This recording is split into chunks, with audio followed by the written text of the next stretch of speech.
Franz کافکا نے شادی نہیں کی تھی۔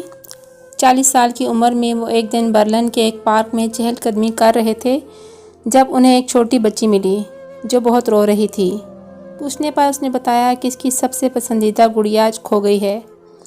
کافکا نے بچی کے ساتھ مل کر گڑیا ڈھونڈنے کی کوشش کی لیکن ناکام رہے۔ کافکا نے بچی سے کہا وہ کل وہیں ملے اور وہ ایک مرتبہ پھر گڑیا ڈھونڈنے کی کوشش کریں گے۔ اگلے دن جب انہیں گڑیا نہیں ملی تھی تو کافکا نے بچی کو ایک خط دیا جو اس نے گڑیا کے نام لکھا تھا۔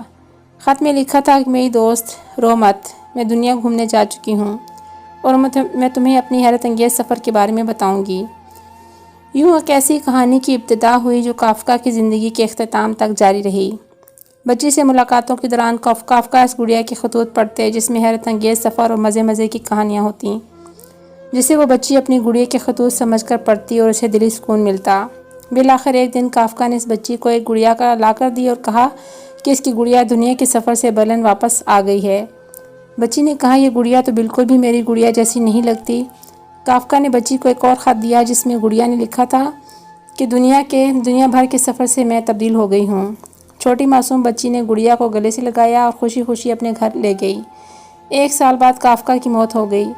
کئی سال بعد جب وہ بچی اپنی جوانی میں داخل ہوئی تو ایک دن گڑیا کو الٹتے پلٹتے اسے اس کے اندر سے فرانز کافکا کا دستخط شدہ خط ملا جس پر لکھا تھا ہر وہ چیز جس سے تم محبت کرتی ہو ایک دن گم ہو جائے گی، لیکن بالآخر تمہیں کسی اور شکل صورت میں ہی صحیح لیکن محبت ضرور ملے گی۔